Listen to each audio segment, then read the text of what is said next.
नमस्कार, आप देख रहे हैं विलेज लाइन लाइव और मैं हूं हमेशा की तरह आपका अपना गुड्डू भैया।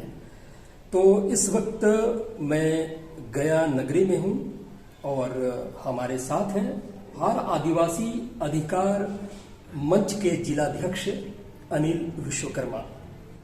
गया नगरी एक अति प्राचीन नगरी है। इसका उल्लेख हमारे पुराने धर्म ग्रंथों में भी आता है। मुक्ति धाम है, मोक्ष की नगरी है। यह वही जगह है जहां पर सिद्धार्थ को परम ज्ञान की प्राप्ति हुई थी और वो भगवान बुद्ध कहलाए। लेकिन इसी गया जिले में लोहार समाज का एक बड़ा धड़ा भी रहता है। लेकिन विडंबना यह है कि आज तक समाज अपने आप को जोड़ नहीं पाया है। किसी भी मुद्दे पर या आने वाली किसी भी रणनीति पर समाज की एकजुटता नहीं दिखती। मेरा इशारा जो लोहारों की जो बहुप्रतीक्षित एसटी रिजर्वेशन की जो मांग है उसको लेकर जो उनके समय समय पर आंदोलन होते रहे हैं, तो वहां पे उनका जो एक बिखराव है वो साफ तौर पर झलकता है। तो अनिल जी, मैं ये कह रहा था कि समाज में बिखराव है, लोग बटे हुए हैं। बिहार प्रदेश में ही 72 से भी ज्यादा निबंधित गैर निबंधित संगठन है। तो क्या 72 गुरों में क्या आपका भी एक संगठन है जो समाज को एकजुट रख पाने में कामयाब है या कामयाब नहीं है? देखिए, ये समाज के लिए दुर्भाग्य है कि समाज खंड खंड में बटा हुआ है और इस विकट परिस्थिति में समाज को इस विकट परिस्थिति में सबको एक मंच पे आकर के एक नेतृत्व में लड़ाई लड़ना चाहिए।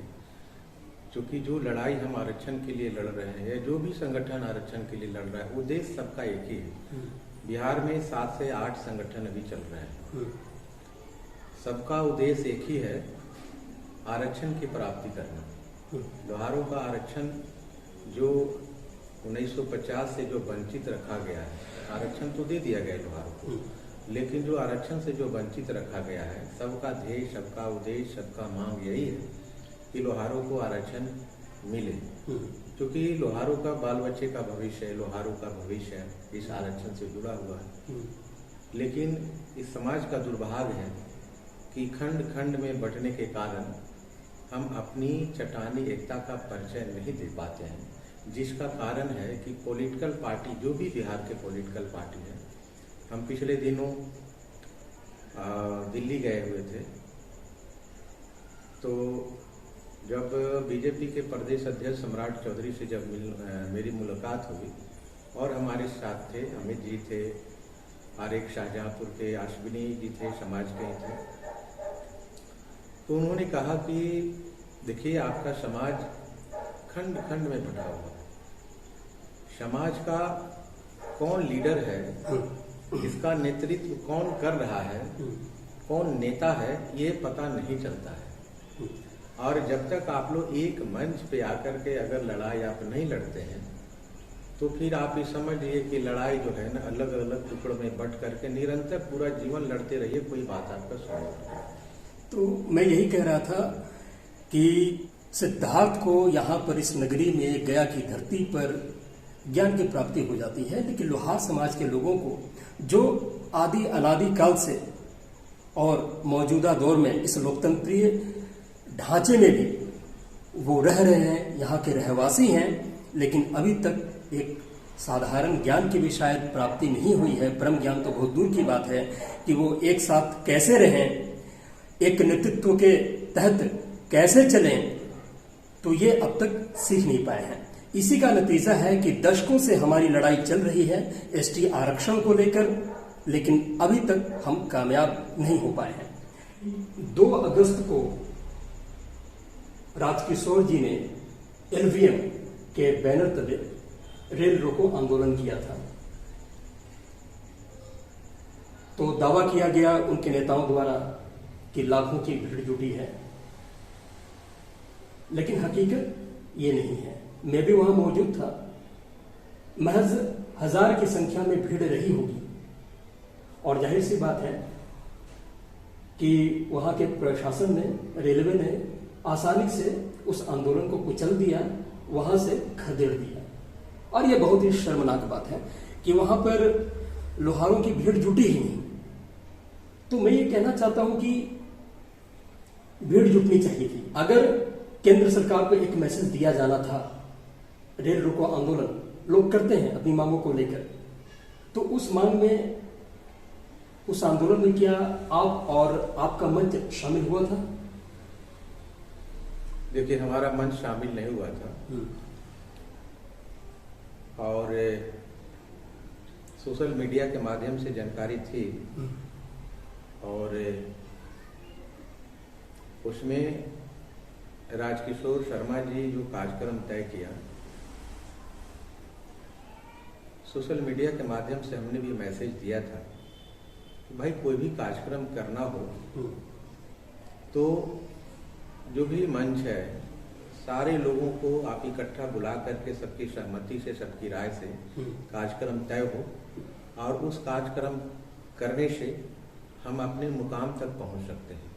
ये तो राजकिशोर जी यहाँ गलती कर दिया, क्योंकि राजकिशोर जी अपने को वन मैन कमेटी समझते हैं कि हमारा जो कमेटी है वन मैन है, जो डिसीजन ले लेंगे पूरे बिहार का लोहार को मानना होगा, नहीं मानेगा तो जो आना है आएगा, नहीं आएगा तो जो है उनको पूरा विश्वास है कि हमारे कहने पर पूरा बिहार का लोहार आ जाएगा। यानी डिक्टेटरशिप है। हाँ, किशोर जी डिक्टेटरशिप के हिसाब से चलते हैं। दूसरी बात है कि आप अगर रेल रोकने की बात करते हैं तो रेल का सर्कुलर है, आप उस सर्कुलर को पढ़िएगा कि आप किसी होल्ड पर आप रेल को नहीं रोक सकते जी।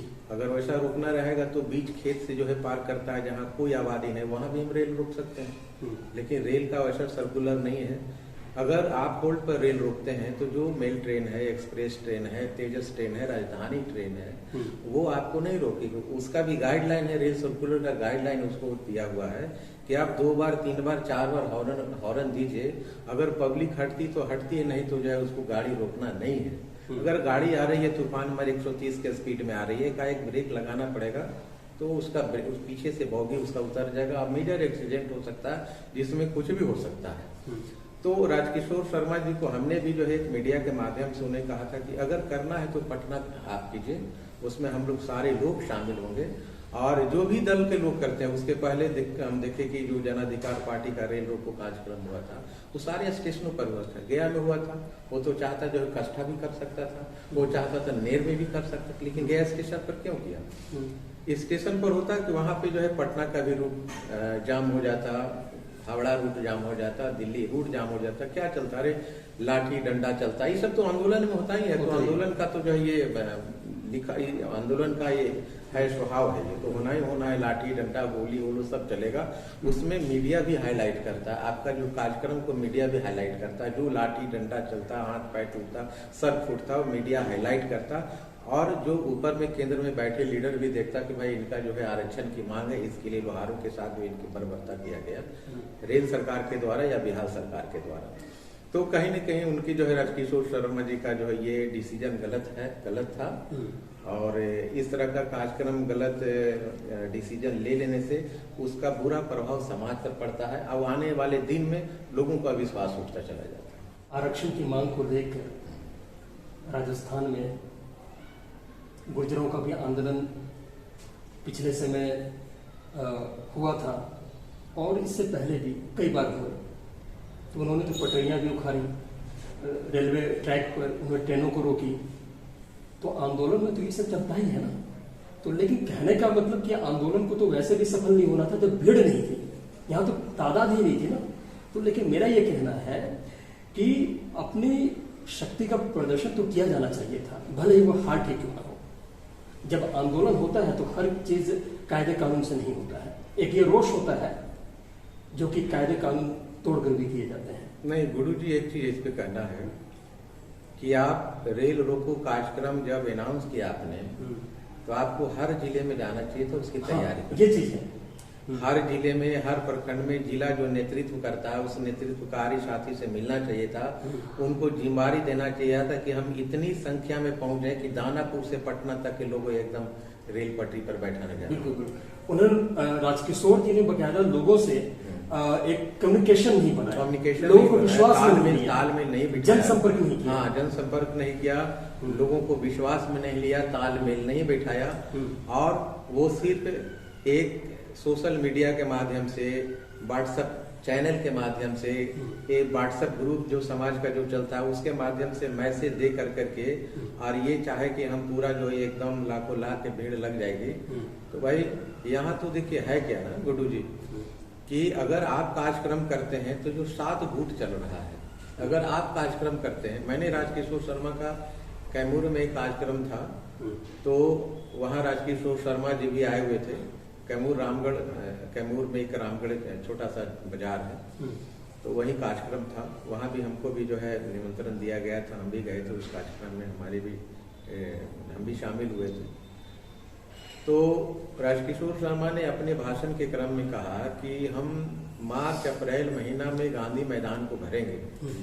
तो जब हमारी बारी आई तो हमने उनको सुझाव दिया कि राजकिशोर जी आप पटना गांधी मैदान भरिए, अच्छी बात है, करना चाहिए भी, लेकिन जितने समाज के लोग बटे हुए, खंड खंड में बटे हुए हैं, उनको एक मंच पे लाने का प्रयास कीजिए। अगर एक मंच पे लोग आ जाते हैं तो पटना जैसे गांधी मैदान, हम 5 गांधी मैदान भरने की कैपेसिटी लोहार समाज को है। लेकिन इस बात पर उन्होंने हाँ ना कुछ नहीं बोला, और बाकी लोगों ने तो कहा कि नहीं, आपका सुझाव बढ़िया है कि जो भी हमारा समाज में जितने खंड खंड में बटे हुए हैं, तो उसका नतीजा क्या होता है गुरु जी, कि अगर आप कार्यक्रम करते हैं, आपका जो संगठन है, आप अपने संगठन के माध्यम से कार्यक्रम करते हैं, तो बाकी संगठन के लोग आपका विरोध करेगा। तो आपके संगठन में जो भी सदस्य हैं, मान ली 5000 सदस्य, तो पटना में 5000 आदमी पहुंचेगा, और 5000 ही पूरे बिहार का लोहार, जो बाकी जो दल के लोग हैं वो तो यही कहेंगे कि बिहार में मात्र लोहारों की इतना ही संख्या ही है। तो इसकी मतलब कि हमको तो कमजोर लोग दिखेगा ना। हम अगर कार्यक्रम करते हैं, अगर एक मंच पे ना करके नहीं करते हैं, तो हम अपने आप को कमजोर साबित कर रहे हैं, हम ये दिखा रहे हैं कि हम कमजोर हैं, हमारी संख्या नहीं है। तो फिर कोई दल वाला आपको ये नहीं चाहेगा कि भाई लोहार का तो संख्या है, ये नहीं है।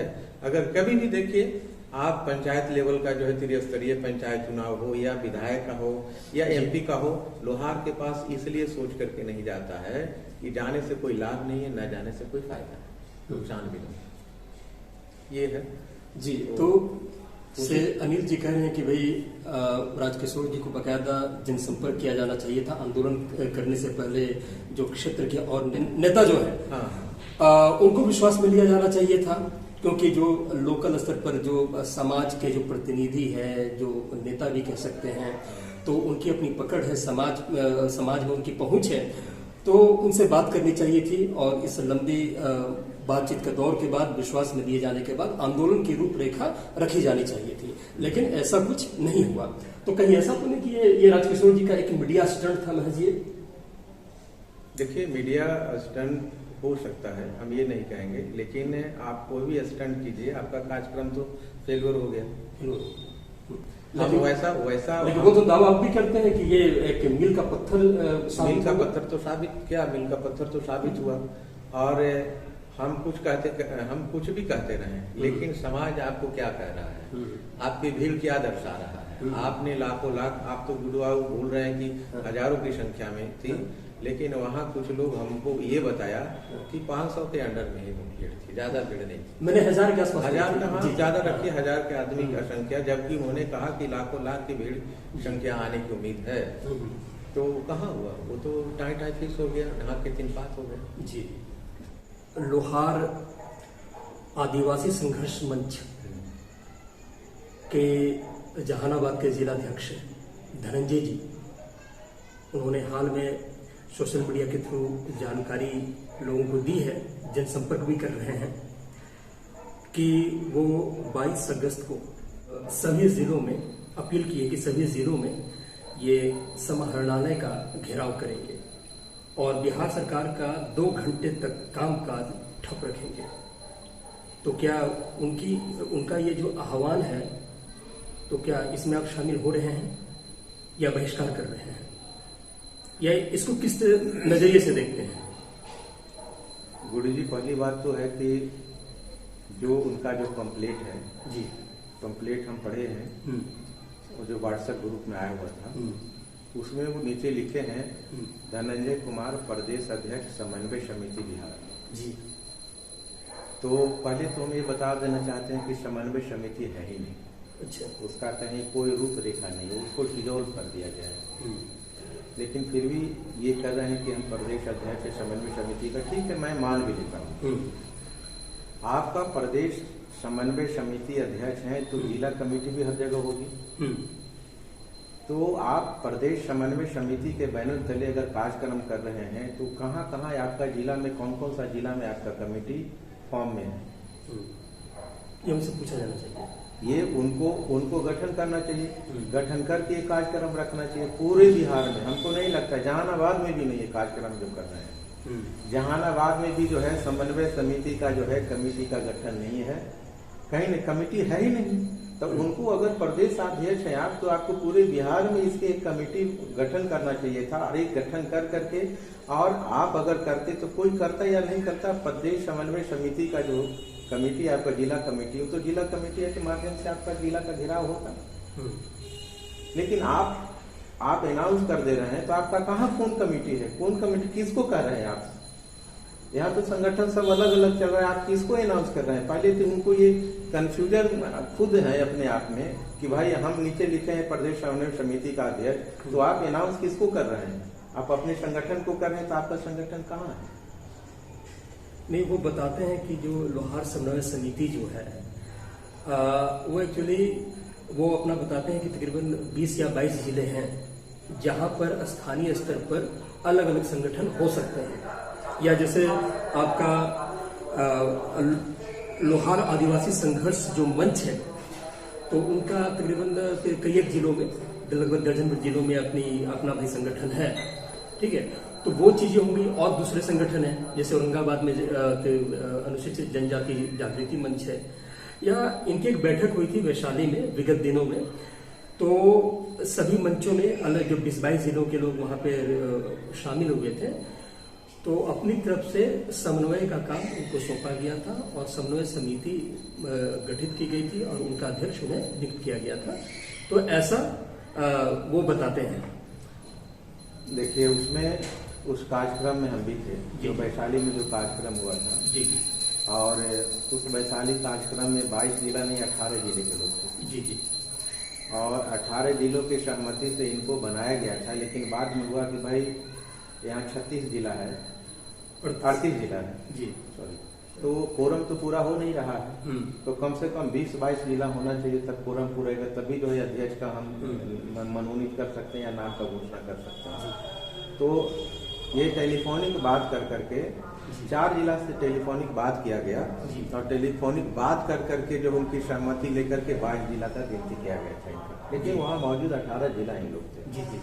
तो लेकिन बाद में फिर जो है ना आपसी खींचतान में वो जो प्रदेश अध्यक्ष समन्वय समिति का जो संयोजक सुनील शर्मा थे, इस कमेटी को उन्होंने डिजोल्व कर दिया, समाप्त कर दिया। अच्छा अच्छा, कोई नहीं रह गया। प्रदेश ये समन्वय समिति संगठन नाम के बिहार में कोई संगठन नहीं है, इसका कोई अस्तित्व ही कोई अस्तित्व नहीं है। भले इनके ऊपर लेवल लग गया है, धनंजय जी के ऊपर लेवल लगा हुआ, उस लेवल को अपना जो है भंजाल है, लेकिन बिहार में समन्वय समिति नाम का कोई संगठन नहीं, कोई संगठन जी। तो इस आंदोलन से मतलब आपकी कोई सहभागिता या कोई लेना देना नहीं है? नहीं, लेना देना है, ऐसे थोड़ी है। आखिर तो समाहरणालय का घेराव करेंगे, समाहरणालय का घेराव करेंगे तो जो जिसने अनाउंस किया, ठीक, हमारा वो नहीं करना। हमारा कहना है कि आप जिस बैनर के तले आप कार्यक्रम कर रहे हैं, तो आप अगर जिले में आपका जहाँ जहाँ बैनर रहेगा उसका कार्यक्रम वो बैनर के लोग करेंगे। लेकिन गया में तो आपको वो बैनर है नहीं, तो बैनर अगर रहेगा तब तो, अगर मान ली व्यक्तिगत हमसे अगर बात होती कि भाई कार्यक्रम कर रहे हैं, चाहे जो भी संगठन के लोग हैं, एक कोऑर्डिनेशन बना करके सब जगह लोगों से मिलजुल कर करके सबका जो है तालमेल बिठा करके अगर ये कार्यक्रम करते, एक तैयारी से करते, तो हम करते बिल्कुल। तो इसकी आपको कोई खबर नहीं है? नहीं, आपसे कोई बातचीत नहीं। तो ये एक कम्युनिकेशन गैप आपको दिखता है यहाँ के नेताओं में, जनप्रतिनिधियों में, मंचों के मंचाधीशों या मठाधीशों में। अगला सवाल ये है कि जैसे अभी आप बता रहे थे कि हमारा एक जो बैनर है, जो हमारा मंच है, लोहार आदिवासी अधिकार मंच, ठीक है। और लेकिन हमारी जो जानकारी, जब जांगड़ा जी आए थे लोहार महासभा में, तो टिकारी प्रखंड में वहाँ के जो लोहार आदिवासी संघर्ष मंच है, उसके जो वहाँ के प्रखंड अध्यक्ष हैं दिलीप विश्वकर्मा, ठीक है, तब उन्होंने बताया था कि इसी मंच के आप गया जिला के जिलाध्यक्ष हैं। तो हालांकि आप इस बात से इनकार कर रहे हैं कि भाई हमारा संघर्ष मंच नहीं है बल्कि अधिकार मंच है, ठीक है। खैर, जांगड़ा जी का जो कार्यक्रम हुआ था लोहार महासभा का, अच्छी खासी भीड़ जुटी थी, तो उन्होंने पूरा योगदान दिया था कई असहमतियों के बावजूद। तो यहाँ पे सवाल ये होता है कि गया आपका अपना घर है, लेकिन बावजूद इसके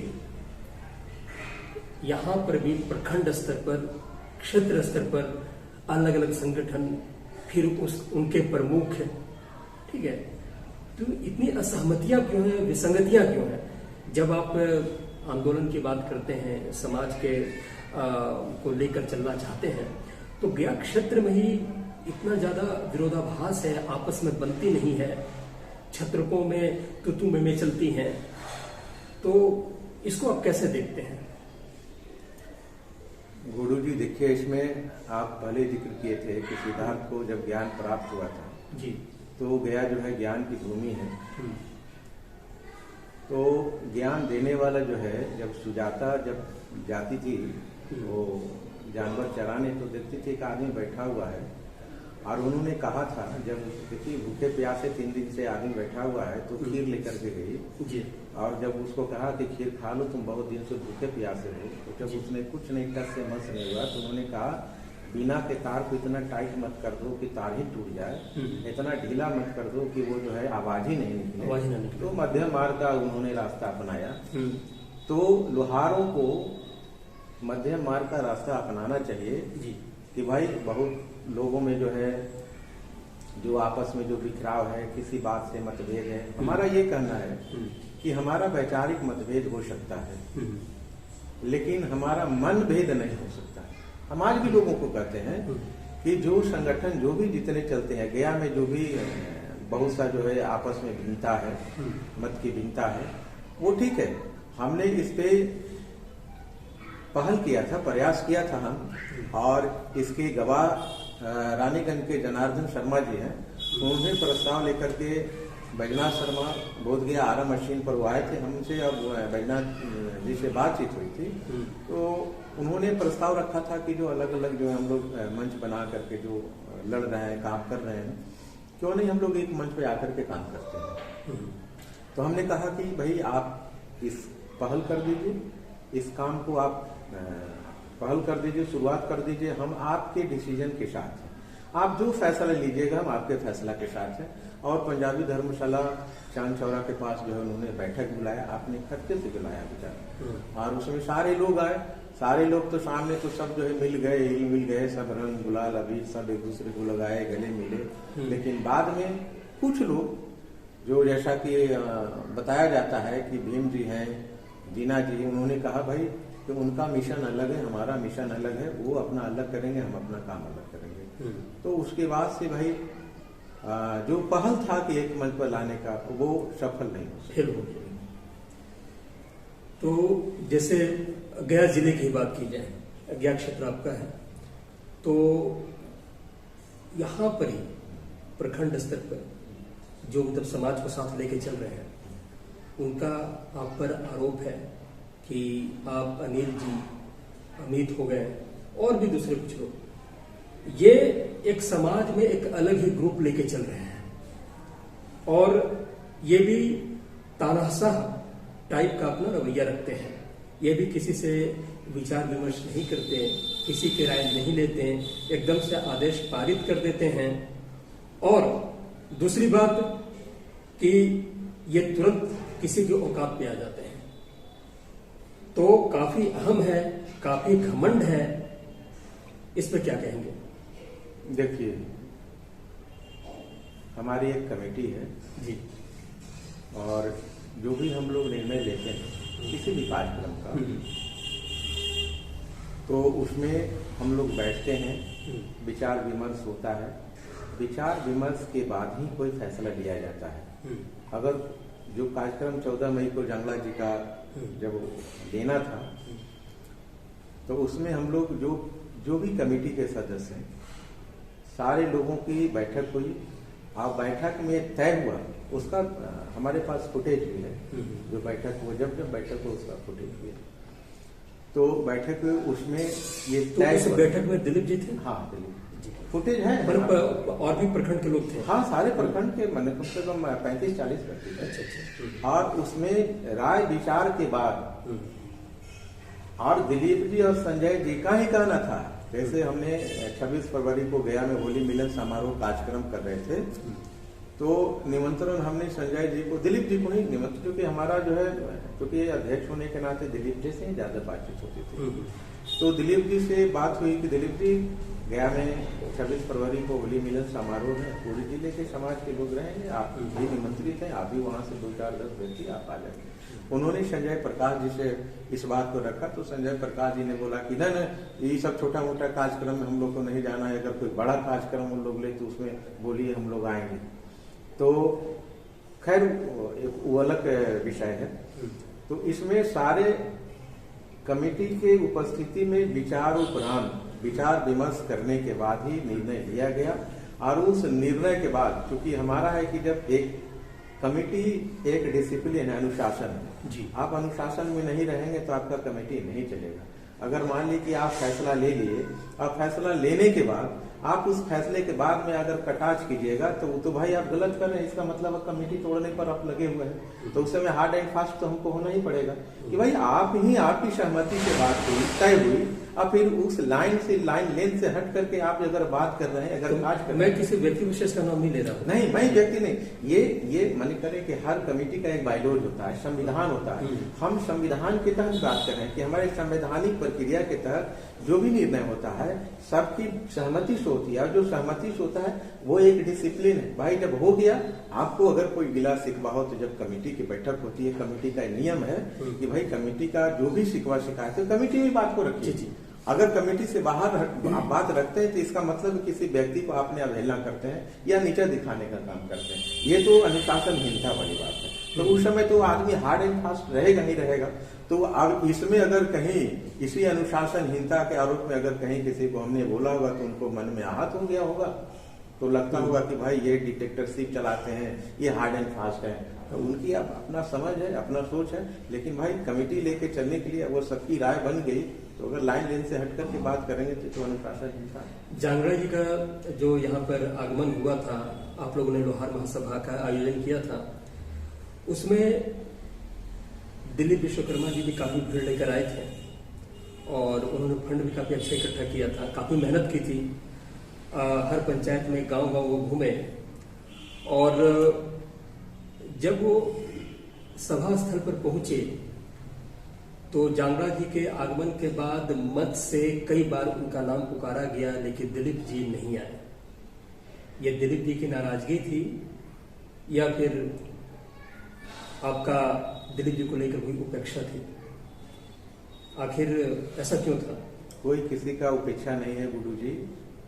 आखिर कोई हमारा दिलीप जी से कोई व्यक्तिगत झगड़ा नहीं था, या दिलीप जी को कहीं कोई हम अंडर एस्टिमेट करके यानी कम आकर के हम नहीं चले जी। जो सबका नजरिया हमारा जैसा जितने सब कमेटी पे था उसी तरह का नजरिया था जी। और थोड़ा सा भीड़ भाड़ है, कुछ जो है उसमें कमी बेसी कहीं किसी का हो जाता है, तो उतना माइंड नहीं करना चाहिए। अगर कोई माइंड करता है तो ये समझिए कि आपको कार्यक्रम को डिस्टर्ब करने का मनसा है उनका। अब क्या है उनका नहीं, तो वही तो हम कर रहे हैं कि कमेटी की बैठक में बात रखे। हो सकता है हम ये नहीं करें हमसे गलती हुआ हो, हम ये नहीं कर रहे हैं। गलती हर इंसान से होता है, काम करता है तो गलती तो होना ही होना है। अब उसको लेकर के आप नाराज होकर के आप किनारे बैठ जाइए और टीका टिप्पणी करना शुरू कर दीजिए, भला बुरा बोलना शुरू कर दीजिए। उनका बहुत कुछ भला बुरा इस तरह का टिप्पणी है, उसका हम ऑडियो सुनाएंगे तो आप कहिएगा कि एक इस तरह का बात नहीं बोलना चाहिए था। वो चूंकि लाइव है, उस तरह का बात हम चूंकि असंवैधानिक बात बहुत जगह उन्होंने अपने मुंह से उच्चारण किया है, हम इस बात को यहाँ नहीं दोहरा सकते हैं उसको। लेकिन अगर आपका कहीं कोई गिला शिकवा हो, कहीं कोई शिकायत हो, तो कमेटी की बैठक है, कमेटी की बैठक में आपको बुलाया गया, आप अपनी बात को रख सकते हैं, बात रखने का आपका अधिकार है। हम ये नहीं कर सकते हैं कि हमसे गलती नहीं हुआ हो सकता है हमसे गलती हुई होगी, तो गलती को गिनाने वाला, गलती को आप बताइएगा तब तो हम सुधार करेंगे। आप बताइएगा नहीं, आप हमको जो है गलती को गिनाइएगा नहीं, तो भी हमको सुधारने का कब मौका मिलेगा? हम ये नहीं कर। तो अभी तो आगे क्या है, आपके दिलीप जी से आने वाले समय में रिश्ते बढ़िया होंगे, या फिर और भी दूसरे जिला में जो लोग बैठे हुए हैं जिलाधीश अलग अलग मंचों के, तो क्या उनसे आपका संपर्क, क्या एक बातचीत का दौर शुरू होगा कि आगे आप एसटी आरक्षण को लेकर आने वाले समय में कई एक आंदोलन करने वाले हैं, तो उनसे क्या आपका कम्युनिकेशन इस्टेब्लिश होगा? दोबारा आप उनसे बातचीत का दौर शुरू करेंगे, उनको मनाएंगे, या फिर उनसे दूरी ही बना कर रखेंगे? गुरु जी देखिए, यहाँ जो भी कार्यक्रम कर रहे हैं, जो भी संगठन के जितने लोग काम कर रहे हैं जी, अगर हमारे द्वारा इस मंच के द्वारा अगर कार्यक्रम किया जाएगा तो हम तो चाहेंगे कि पूरे बिहार के लोगों को कोऑर्डिनेशन बना करके चलें, कोऑर्डिनेशन को जो है बिल्डअप कर करके चलें। उस कड़ी में दिलीप जी भी रहेंगे या जो भी रहेंगे, ऐसा नहीं कि हर लोग जहाँ जहाँ जो लोग रहेंगे हम सबसे मिलेंगे, हम अपना जो है पक्ष रखेंगे, सबको आने का न्योता देंगे। लेकिन ये कार्यक्रम सामाजिक कार्यक्रम है जी। वो जैसे कहा गया है कि कोई सांप काटता है, अगर कोई सांप का मंत्र गुरु उसको जब सिखाता है तो गुरु ज्ञान देता है उसको कि तुमको अगर कान में ये बात अगर चल जाए कि फलाने व्यक्ति को सांप काट लिया है, तो तुम बुलाने का तुमको इंतजार नहीं करना है, तुमको खुद जाना पड़ेगा।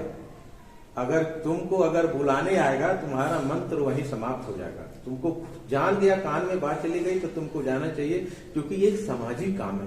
तो उसी तरह से लोहार का काम चाहे जो भी कर रहा, हम नहीं कर रहा, मैं अपने ऊपर ले रहा हूँ, जो भी व्यक्ति कर रहे हैं खंड खंड बट करके अलग अलग संगठन बना करके, दल बना करके, पार्टी बना करके, वो व्यक्ति उद्देश्य यही है। और जिनको सोशल मीडिया के माध्यम से या चाहे जिस भी मीडिया के माध्यम से अगर जानकारी होता है तो कार्यक्रम में शिरकत होना चाहिए। ये ईगो नहीं बना लेना चाहिए कि हमको निमंत्रण नहीं मिला तो हम क्यों जाए। अरे भाई, कोई बाल बच्चा का बेटा बेटी का शादी ब्याह नहीं कर रहा है कि आपको कार्ड छाप के निमंत्रण देगा तो आप उसके कार्यक्रम में आइएगा। यहाँ सामाजिक कार्यक्रम है। जो व्यक्ति अगर मान लिया जाए कि किसी के द्वारा, मेरे द्वारा ही अगर किया हुआ कार्यक्रम में अगर कार्यक्रम सफल हो जाता है, और जो व्यक्ति हमारे कार्यक्रम का विरोध करता है कि हमको निमंत्रण नहीं मिला, हम नहीं जाएंगे, अगर लोहारों का आरक्षण लागू हो जाता है तो क्या वो अपने बाल बच्चा को सर्टिफिकेट नहीं बनाएगा? वो आदमी, उस आदमी से सवाल कीजिए कि अगर मान लीजिए कि ठीक है, अनिल विश्वकर्मा के कार्यक्रम को जो है अगर आपको निमंत्रण नहीं मिलता है या आपको जो है टेलीफोनिक माध्यम से किसी भी माध्यम से अगर आपको जानकारी नहीं मिलती, आप कार्यक्रम में नहीं जाते हैं, अगर वो सर्टिफिकेट, अगर आरक्षण लागू हो जाता है तो क्या अपने बाल बच्चों को आप सर्टिफिकेट नहीं बनाओगे कि हम इस कार्यक्रम का विरोध किया था, हमको निमंत्रण नहीं मिला था, आरक्षण लागू हो गया, तो क्या हम अपने बाल बच्चों को इसमें सर्टिफिकेट नहीं बनाएंगे? ये सामाजिक कार्यक्रम है। सामाजिक कार्यक्रम में सबकी सहभागिता होना चाहिए, चाहे वो जानकारी हो या नहीं हो, चाहे वो प्रिंट मीडिया से माध्यम से जानकारी हो, इलेक्ट्रॉनिक मीडिया से माध्यम से जानकारी हो, सोशल मीडिया से जानकारी हो, वो किसी भी रूप से जानकारी हो तो सबको आना चाहिए। हमारा ये कहना है। अब उसमें ईगो नहीं बनाना चाहिए कि हम भाई हमारा ईगो है, हमको नहीं कहा गया तो, लेकिन प्रयास रहेगा कि कोई कड़ी छूटे नहीं, कहीं कोई छूटे नहीं, सबको मौका दिया जाएगा। और जो 14 मई को कार्यक्रम था, हमने सबको कहा था, ऐसा नहीं है, राजकिशोर शर्मा जी को भी बोला था, 1 सप्ताह पहले बोला था, उन्होंने कहा कि मौका मिली तो आई, लेकिन उन्होंने अच्छा कहा था आपने? हाँ, किसी को हमने नहीं छोड़ा था। जो भी लोग थे मैंने सबको कहा आना, हाँ आना नहीं आना एक नहीं, ठीक है। तो यही चीजें आगे आने वाले कोई आंदोलन हो, हाँ, कोई उसमें हो, हमारा उसमें भी प्रयास होनी चाहिए, क्योंकि सोशल मीडिया से अपील कर देना वो पर्याप्त नहीं होता है। क्योंकि अपील तो भाई सामान्य जन के लिए होता है, लेकिन जहां तक एक रणनीति के तहत काम करना होता है तो क्षेत्र के अनुसार जो भी छोटे बड़े जो प्रतिनिधि हैं उस समाज से आने वाले, तो उनसे एक व्यक्तिगत तौर पे भी या एक सभा करके बातें की जा सकती है, रणनीति बनाई जा सकती है। उस प्रसंग में हम नहीं करें, हमारा तो प्रयास रहेगा हर जिले के लोगों को बीच में जा करके इस बात को रख करके जी जी जी हम सबको निमंत्रण देंगे, भाई आप आएंगे। उस जिले का भी दायित्व बनता है कि सबको पूरे जिलों को हम कवर करना है। जी जी। अगर जो व्यक्ति देखिए सोशल मीडिया का युग जमाना है, तो बहुत से जो गांव देहात में है कि छोटा मोबाइल लेते हैं, उनको सोशल मीडिया से या व्हाट्सएप मीडिया से या और भी कोई किसी तरह का मीडिया से उनको जानकारी नहीं मिलती है। तो वैसे परिस्थिति में आपको उनके पास तो जाना पड़ेगा। और जो जिला नेतृत्व साथी हैं तो उनको चाहिए कि अगर हम जिला, क्योंकि सब अगर एक जिला में, गया जिला में 24 प्रखंड है, अगर कोई व्यक्ति आएगा तो जिला के नेतृत्वकारी साथी से मिलेगा। अब उनका फर्ज बनता है कि हम पूरे जिले को कैसे कोऑर्डिनेट करके लेके चले। तो हम इस कड़ी में हम प्रयास करेंगे। आगे अगर कोई कार्यक्रम होता है तो हम प्रयास करेंगे, हमारा प्रयास रहता भी है कि हम हर जिले को समर्थ। एक लोहार समाज के बीच एक चर्चा का विषय है, और ये चर्चा तब उठा जब आप या फिर अमित जी, उन्होंने सोशल मीडिया पर कुछ पोस्ट डाला जिसमें इस बात का जिक्र है कि वो एसटी आरक्षण के मुद्दे को लेकर ही अभी हाल में इसी महीने दिल्ली गए थे और जांगड़ा जी से मुलाकात हुई। फिर जांगड़ा जी के साथ वीडियो कॉन्फ्रेंस के जरिए अमित शाह से भी मुलाकात हुई, बातचीत हुई। तो किस मुद्दे पर बातचीत हुई, क्या कुछ निकल कर आया, इसके बारे में जरा विस्तार से बताइए। गुरु जी, जांगड़ा जी जब राज्यसभा में सवाल उठाए थे जी, उसके 5 दिन पहले, दिन बुधवार था जी, बुधवार या मंगलवार, ऐसे ध्यान में नहीं आ रहा जी, उन्हें 4-5 दिन पहले उन्होंने कॉल किया था कि अनिल से तुम दिल्ली आ जाओ, कुछ बात करनी है तुमसे जी। तो कुछ हमारे कुछ जो कलीग्स थे उनका कुछ निजी प्रॉब्लम आ गया, उन्होंने बहुत रिक्वेस्ट किया, हमारा रिजर्वेशन भी हो गया था जी। तो रिक्वेस्ट किया तो हम देखे कि क्योंकि पारिवारिक मैटर था तो हम सोचे भाई उधर से ज्यादा जरूरी इधर है तो हमको इधर जाना चाहिए। तो हम उनको कॉल नहीं किया कि हम नहीं आ रहे हैं। फिर बाद में उनको हम बोला कि सर हमको रिजर्वेशन नहीं मिला, हम नहीं आ सके, रिजर्वेशन जैसे ही मिलेगा वैसे हम आ जाएंगे। तो उन्हें गुरुवार को, तारीख याद नहीं, उसके मैंने 3-4 दिन बाद उन्हें राज्यसभा में सवाल उठाया। शायद इसी के लिए बुला रहे होंगे कि क्या क्या वहाँ सवाल हमको उठाना या क्या मैटर है, क्योंकि मैटर तो उनके पास सारा है, मैटर तो बहुत अच्छी तरह से जानते हैं जी। तो फिर हम गए, 2 तारीख को यहाँ से गए थे, 2 अगस्त को जी, 1 अगस्त को गए थे, 2 अगस्त को हम दिल्ली पहुंच गए थे, 2 अगस्त मंगलवार था जी। तो ये अमित जी को जानकारी नहीं थी। अच्छा। तो अमित जी जांगड़ा जी से मिलने गए थे तो वो बोले कि से अमित से अनिल को फोन किया था, वो आ रहा है, सो आपको जानकारी है कि नहीं? तो बोले सर जानकारी तो हमको नहीं है। तो बोला ठीक है तो बात कर लो, कोऑर्डिनेट आपस में कोऑर्डिनेट कर लो। तो उन्होंने हमको, अमित जी हमको कॉल किया कि भैया आप आ रहे हैं दिल्ली क्या? हम कि हाँ दिल्ली में आ रहे हैं, देखिए हम भूल गए थे आपको कॉल करने वाले थे, से हम दिल्ली आ रहे हैं। और तो बोले ठीक है आप आइए, हम आपको दिल्ली स्टेशन पे रिसीव कर लेंगे। तो यहाँ से हम लोग 5 व्यक्ति गए थे। हम थे खीरसराय से राजेश विश्वकर्मा थे और फतेहपुर ब्लॉक से शंकर विश्वकर्मा और अजय विश्वकर्मा, 2 व्यक्ति वहां से थे। चाकन से एक सुरेश विश्वकर्मा थे और एक मैं था। 5 आदमी यहाँ से हम लोग गए थे। जाने के बाद जो हम लोग सीधा सामने जांगड़ा जी, क्योंकि हाउस चल रहा था तो 5 बजे हाउस से छूट करके आए, तो तब तक उनका हम वेट कर रहे थे। तो बात हुई, तो बात होने के बाद बोले कि से ठीक है, ऐसे थोड़ा सा फ्रेश हो लेते हैं, आधा घंटा में कुछ बात करते हैं। तो बातचीत हुई, बातचीत में हम लोग अपना पक्ष रखे, भाई आप सर बुलाए थे? बोले कि हाँ बुलाए थे, तो भाई हमने हाउस में सवाल को उठाया थे और इस काम को 2024 के पहले कराना है, इसकी तुम लोग तैयारी करो।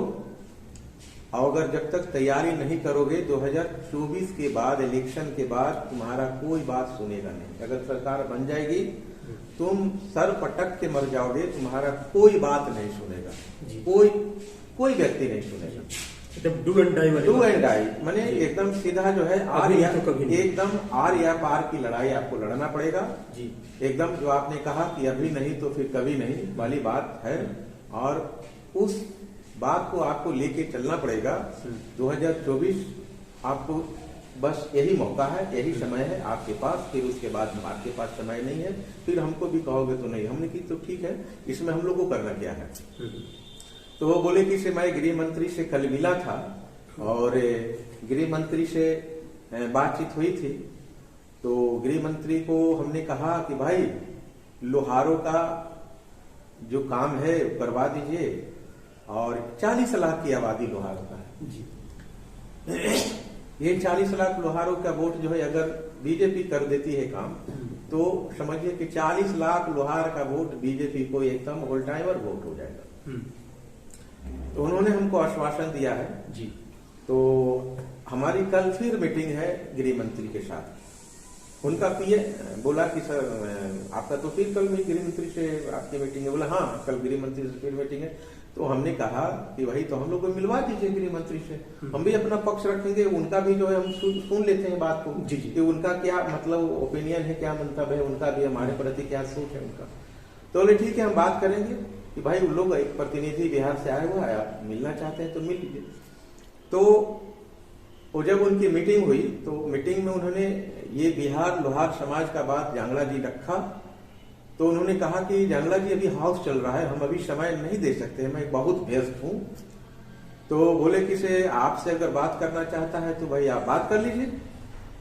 तो वीडियो कॉन्फ्रेंसिंग के जरिए बात हुई, तो उसमें ये बात रखा गया कि भाई हम लोग बिहार लोहार समाज हमारी अमित शाह भी थे। हाँ अमित शाह जी जी।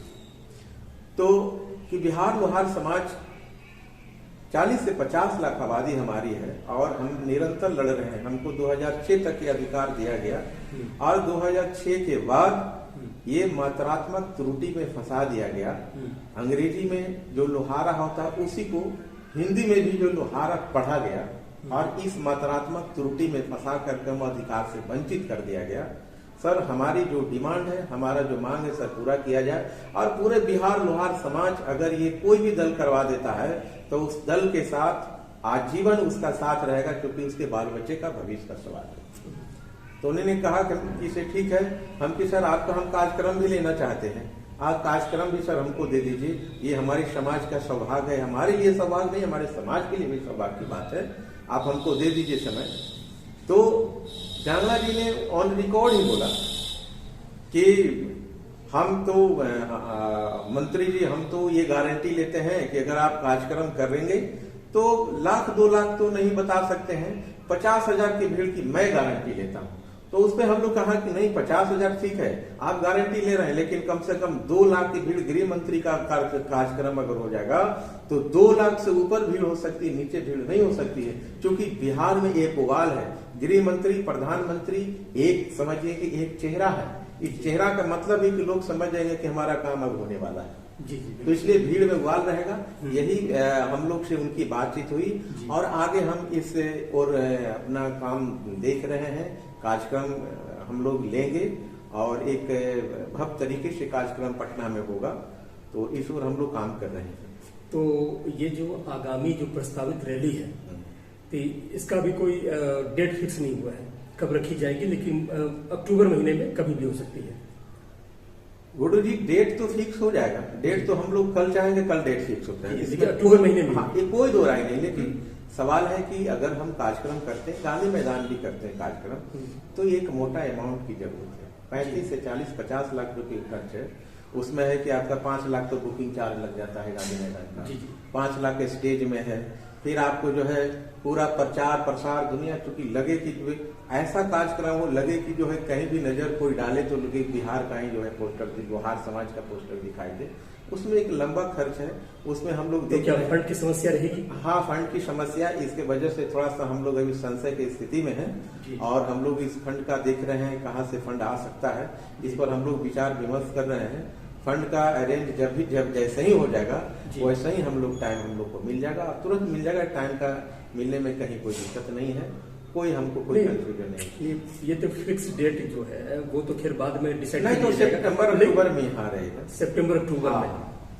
जी हाँ, ये बात तो ये अभी अनौपचारिक रूप से हम आपको कह रहे हैं, औपचारिक रूप से अभी हम नहीं घोषणा कर रहे हैं। जी। ये हमारी अनौपचारिक रूप से ये बात है। देखिए सबसे अच्छी बात क्या है कि अनिल जी और इनके साथ जो हैं अमित राज, ये लोग जो काम जो थोड़ा करते हैं, ऐसा लगता है कि काफी डिप्लोमेटिक तरीके से ये अपने काम को अंजाम देते हैं।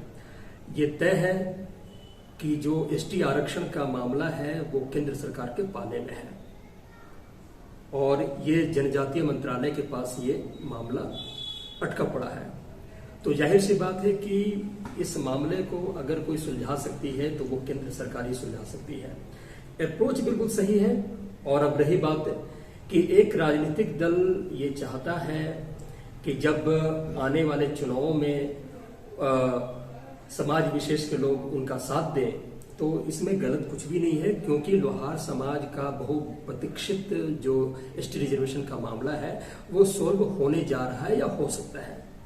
इसलिए सभी समाज के, लोहार समाज के सभी लोगों से ये अपील है कि इस प्रस्तावित रैली में, महासभा में ज्यादा से ज्यादा लोग आप शामिल हों और साथ ही एक इसके जो खर्चे हैं, जैसा कि अनिल जी ने बताया कि एक मोटा अमाउंट की बेशक जरूरत पड़ेगी, क्योंकि उसमें गृह मंत्री आ रहे हैं और भी बड़े बड़े कबीना स्तर के मंत्री आएंगे, तो जाहिर सी बात है कि मोटा खर्चा होगा। तो समाज की तरफ से बकायदा डोनेशन भी दिया जाना है, फंडिंग की व्यवस्था भी की जानी है, आंदोलन को सफल भी बनाना है, लोगों को जागरूक भी करना है, ज्यादा से ज्यादा भीड़ भी इकट्ठी करनी है। ये बता रहे हैं 2 लाख का इन्होंने एस्टिमेट लगभग दिया है, एक तरह से आश्वासन देकर आए हैं। तो लोहार समाज को चाहिए कि 2 लाख नहीं, वहां पर 2 क्या 3 या 4 लाख की भीड़ वहां पे खड़ी कर दी जाए, ताकि लगे कि लोहार समाज में एकता है, वो एकजुट है। और इसमें बाकी जो लोहार समाज के अन्य जो संगठन है, मंच हैं अलग अलग क्षेत्रों में, उन्हें भी अपनी क्षुद्र राजनीति से बाहर आना होगा और समाज के हित के बारे में सोचना होगा और इस कार्यक्रम को सफल बनाने की जिम्मेदारी उनकी भी होगी। जी, अगला ये है कि रैली को देखते हुए कोई अभी आपने कोई रणनीति वैसी बनाई है कि कैसे कैसे इस काम को अंजाम देंगे कि रैली में इतनी लोहार एकजुटता मजबूत तरीके से प्रदर्शित हो और ये रैली सफल हो? गुरु जी, अभी इस पे कोई रणनीति नहीं बना है, शुरुआत होनी है। हाँ, अब हम लोग शुरुआत करेंगे। रणनीति ये है हमारा कि हमारा, क्योंकि अब समय भी ज्यादा नहीं रह गया, समय ज्यादा नहीं है जी, लेकिन पहले हमारा फंड का व्यवस्था होना चाहिए। रणनीति इस ओर बना रहे हैं कि फंड कहाँ से हमारा व्यवस्था हो सकता है। जी जी, क्योंकि जो मोटा अमाउंट है, अगर अमाउंट आ जाएगा तो रणनीति तो जो है हम तुरंत बना करके जो है उसका कार्य रूप दे सकते हैं। तो फंड इकट्ठा करने की रणनीति बनानी पड़ेगी, फंड इकट्ठा की लोगों से रणनीति, संपर्क करना होगा। उसकी फंड इकट्ठा की रणनीति अभी हम लोग बना रहे हैं। कहाँ से फंड आएगा उसकी रणनीति चल रही है, लेकिन अभी कार्य रूप की रणनीति नहीं चल रही कि हमको कार्य रूप कैसे देना है। वो तो जब डेट फिक्स हो गया तो उसमें कैसे कैसे कार्य का रूपरेखा बनेगा, कैसे हमारा कार्य होगा, कहाँ से लोग कैसे आएंगे, उसको अपना जो है फिर हम लोग जो है अपना पूरे जिले का फिर जो रणनीति होगा पूरे जिले के लोगों को या पूरे बिहार के लोगों को बुला करके बैठा करके इस पे या जिले में घूम घूम करके लोगों को इसकी तैयारी हम लोग करेंगे। वो तो बात की जो है सेकेंडरी मैटर है। प्राइमरी मैटर हमारा यही है कि अभी हम फंड का व्यवस्था करें। कुछ लोगों से हम संपर्क कर रहे हैं जी। अब इसमें देखिए कितना हम सफल होते हैं या असफल होते हैं तो आने वाला भविष्य बताएगा। देखिए, इसमें ऐसा है कि 40 लाख की तादाद है पूरे बिहार में और तकरीबन 20 लाख तो वोट होंगे, 20 लाख वोट होंगे, यानी 18 साल से ऊपर के। लोहार समाज में अधिकतर लोग टेक्निकल लोग होते हैं कि 18, 19 या कम उम्र से ही कमाना चालू कर देते हैं। अगर 20 लाख वोट है, अगर उसके आधे भी कर दिए जाए 10 लाख लोग, अगर 10 लाख लोगों की एक छोटी सी अगर वो फंडिंग करे, वो चंदा दे, तो ये पैसा करोड़ों में जाता है।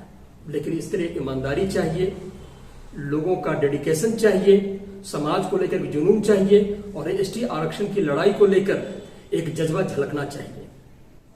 एक और सवाल है जो बहुत ही महत्वपूर्ण है, हालांकि अब तक जो बातचीत हुई उससे एक आइडिया मिल जाता है, लेकिन फिर भी सवाल ये जानना चाहूंगा कि एसटी आरक्षण को प्राप्त करने का ये सारा जो एक आपका बातचीत का दौर चल रहा है, ठीक है, अगर ये किसी वजह से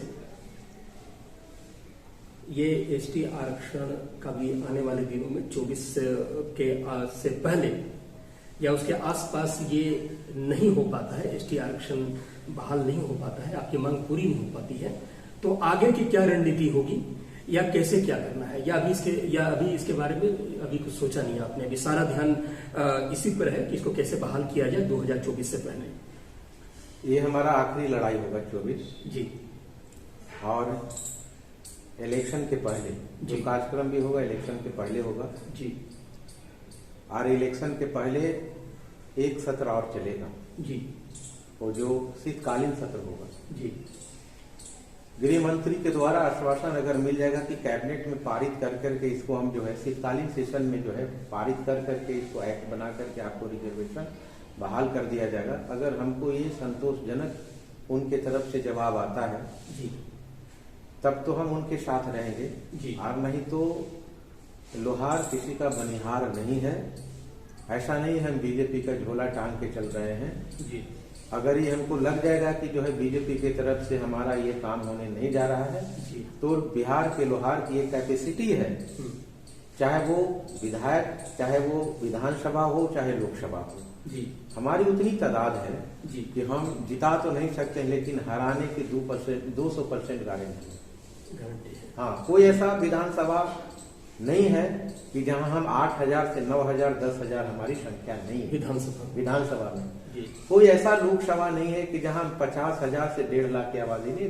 गया में 1.5 लाख आबादी है लोहारों की, 1.5 लाख, हाँ 1.5 लाख आबादी जी। है। अगर 1.5 लाख एक और आजकल तो जीत का जो अंतर है, जीत वो का अंतर एक शॉर्ट मार्जिन रहता है। जीत का अंतर आप देखिए, यहाँ जहानाबाद में देख लीजिए, चंद्रदेव चंद्रवंशी मात्र 1700 वोट से जीता था। जी, क्या? मैं यही बात बताना चाह रहा हूं कि लोहार अपने आप को, लोहार समाज अपने आप को कमजोर न समझे। हम राजनीतिक तौर पर एक वोट के रूप में, एक वोट पावर के रूप में भी काफी मजबूत हैं। देखिए, ऐसा है कि यहाँ पे 38 जिले हैं, 40 लोकसभा क्षेत्र हैं क्या, और लगभग अभी आप ये देखिए कि गांव की तादाद भी काफी ज्यादा है। गया जिले में 3000 गांव है, ठीक है, और कमोबेश से यही स्थिति हर जगह है, और हर गांव में कम से कम 2 या 3 घर तो लोहार के हैं ही। और उसके बाद आप देख लीजिए, हर परिवार पे 5 या 6 लोग हैं। बिल्कुल। तो संभवतः मतलब हर लोकसभा क्षेत्र में हमारी तादाद 50,000 से लेकर 1 लाख ऑन एन एवरेज जरूर है। बिल्कुल। और आजकल जीत का जो मार्जिन है काफी शॉर्ट जाता है। इसका मतलब ये कि हम निर्णायक चोट हमारी होगी, हम किसी भी प्रत्याशी को जिता सकते हैं अथवा हरा सकते हैं। क्यों? बिल्कुल जी, आप देख लीजिए, चंद्रदेव चंद्रवंशी जहानाबाद से 1700 वोट से जीता जी, और जितने भी एमपी का चुनाव हो रहा है 20,000 के अंदर में ही जो है हार जीत का 10,000 से ही हार जीत का फैसला हो रहा है। विधानसभा में 5,000 वोट से मार्जिन से हार जीत का फैसला हो रहा है।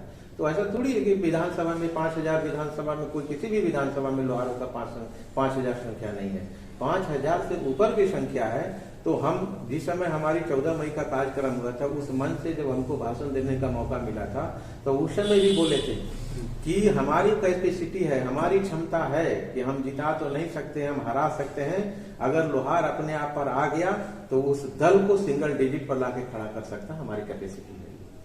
तो यही हमारी मजबूती है। अब ये बीजेपी को और उनके नेताओं को ये तय करना है कि लोहार को उनका जो आरक्षण का अधिकार है वो दिलवाते हैं। अगर दिलवाते हैं तो लोहार समाज उनके साथ रहेगा, उनके पक्ष वोट करेगा। लेकिन बहरहाल जो अनिल जी की जो बातचीत हो रही है केंद्रीय कमान से एसटी आरक्षण को लेकर, ये बहुत ही सकारात्मक कदम है और हमें इसे एक सकारात्मक, एक पॉजिटिवली देखना चाहिए। और हम बेहतर होगा कि हम सभी और समाज के दूसरे जो प्रतिनिधि नेता भी जो हैं अनिल जी का साथ दें और इस कार्यक्रम को सफल बनाएं। देखिए, इस स्लोगन से जो है चलना पड़ेगा लोहारों को जी, कि जो लोहार के हित की बात करेगा लोहार उसका साथ है जी।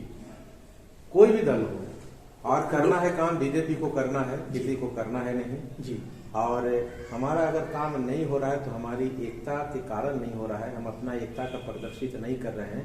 आप देखिए, जैसे उत्तराखंड में महार जाति को मेहर और मेहरा करके फंसाया हुआ था। 1992 से उनको अधिकार से वंचित रखा गया था, वो अनुसूचित जाति है। अच्छा। तो उनको जो महार जाति था, अब मेहर करके फंसा करके जो वंचित रखा गया 1992 से, और वो अपनी एकता का परिचय दिया, अपनी चट्टानी एकता दिखाया। केंद्र को लगा कि भाई अगर इनकी काम कर देते हो तो हमारा एक मास वोट हमारे पक्ष में आ जाएगा जी। नरेंद्र मोदी ने हाल ही 1 महीना पहले उनको जो है कर दिया काम, एससी में आ गए। तो वो अपना एकता का परिचय दिया। गोंड जाति में, गोंड जाति के लोग जो गोंड जबकि ब्राह्मण कहते हैं जी, वो भी लखनऊ में अमित शाह का कार्यक्रम लिया, उनका भी जो हो गया। अनुसूचित जनजाति में जो पिछले 12 जातियों वो किया था पिछले साल, तो उसमें गोंड जाति भी था। जो मात्र गोंड जिला, यूपी में गोंड जिला वही बास करता है, बाकी किसी दूसरे स्टेट में नहीं करता है, दूसरे जिला में नहीं करता है। और अपने आप को गोंड जाति ब्राह्मण कहता है कि हम ब्राह्मण लोग, लेकिन रिजर्वेशन भी नहीं। हम लोग अपनी चट्टानी एकता नहीं दिखा रहे हैं। उसका कारण है कि हम जो है आज तक अधिकार से वंचित। वही चीज मीणा में है कि देखिए, आरक्षण मिलने के बाद उनका किस तरह विकास हुआ, किस तरह का डेवलपमेंट देखने को मिले। तो जाहिर सी बात है, अभी अनिल जी ने कहा कि भाई उनका जिक्र किया मेहर और मेहरा को लेकर वो आरक्षण मिला, तो एक नजीर हो सकती है हम लोहार समाज के लिए भी कि हम अपनी एक चट्टानी एकता का बाकायदा एक नजीर प्रस्तुत करें। सबसे बड़ी बात क्या है कि अगर ये आरक्षण लागू हो जाता है, सब चीज सही ढर्रे पे चल रही है, बातचीत लगातार जारी है, जैसा कि अनिल जी ने बताया कि अमित शाह जी का भी एक तरह से ग्रीन सिग्नल है, तो जाहिर सी बात है कि ये मौका हमें मिस नहीं करना चाहिए, चूकना नहीं चाहिए। जरा समझिए कि अगर ये आरक्षण लागू हो जाता है तो हमारी अभी मौजूदा जो हालात है आने वाले समय में और भी ज्यादा सुदृढ़ होगी, चाहे वो शैक्षणिक स्तर पर शिक्षा के मामले में, चाहे वो नौकरियों के मामले में, या फिर राजनीति में हमारी हिस्सेदारी भी बढ़ेगी। इन्हीं शब्दों के साथ विलेज लाइन इस चर्चा को समाप्त करता है और आपसे इजाजत लेता है। चलिए, धन्यवाद आपका बहुत।